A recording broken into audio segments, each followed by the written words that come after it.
Hi, I'm Raeann Stevens. I lost my son Joshua to suicide April the 12th in 17.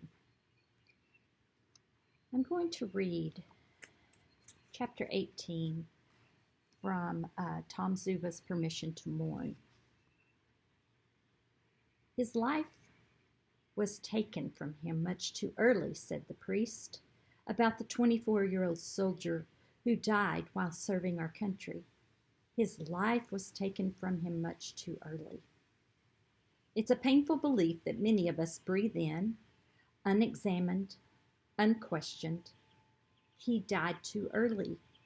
She died too soon.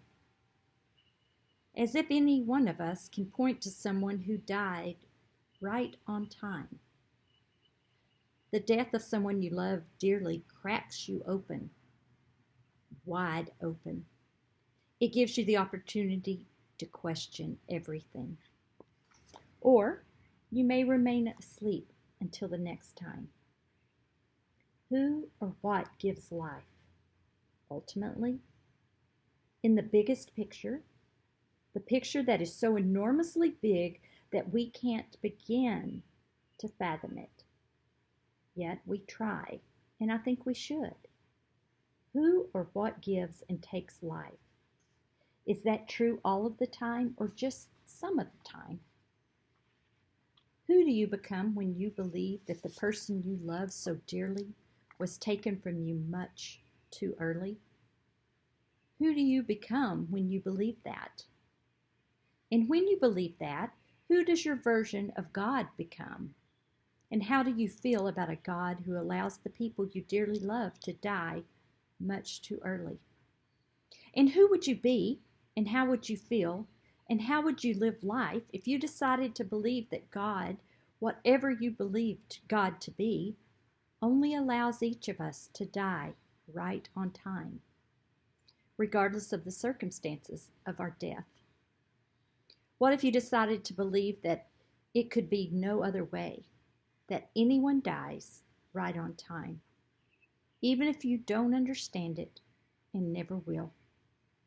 While you're in your physical body, who would you be if you decided to believe that everyone dies at the perfect time? Everyone. This chapter really spoke to me as I'm trying to grieve and mourn my son. I had years of helping him through his depression, and the depression became too big in April of 17. I don't like that Joshua's gone. I wish he wasn't. But this chapter spoke to me because for me and my Christian beliefs, I believe that we are on this earth just as long as God wants us to be in his purpose.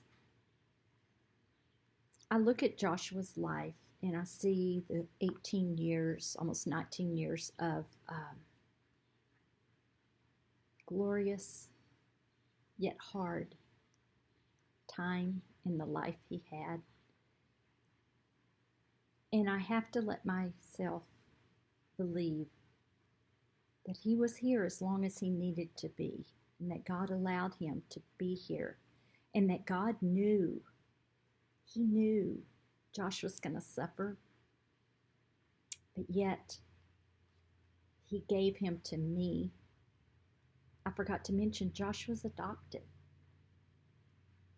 I got to be his mom, and my husband got to be his father. But I do choose to believe, and I have chosen to believe, Josh lived the perfect amount of days. I may not understand it. I don't like it. I wish it was longer. I wish it had been longer, but it wasn't. And for me, knowing that he no longer suffers, yet he left us a legacy and memories. And I have to believe and put my faith in that God allowed him to live the perfect amount of days. If I allow myself to continually say it was just too early, why did he let that happen? For me, it adds stress and adds to my grief. I'm busy enough trying to grieve and mourn him not being in our life anymore. For me, I choose to not question God in why did you take him so early? It's okay to question God. But for me, I prefer to believe that he did live the perfect amount of time. His life here on earth accomplished what it needed to be. And as I look at the way the world is right now, so many times I've thought Josh couldn't deal with this very well. He wouldn't be able to deal with this very well. And I look back and I say, he's at peace. He's with God and he's happy. And one day I will be with him again when I've lived the perfect amount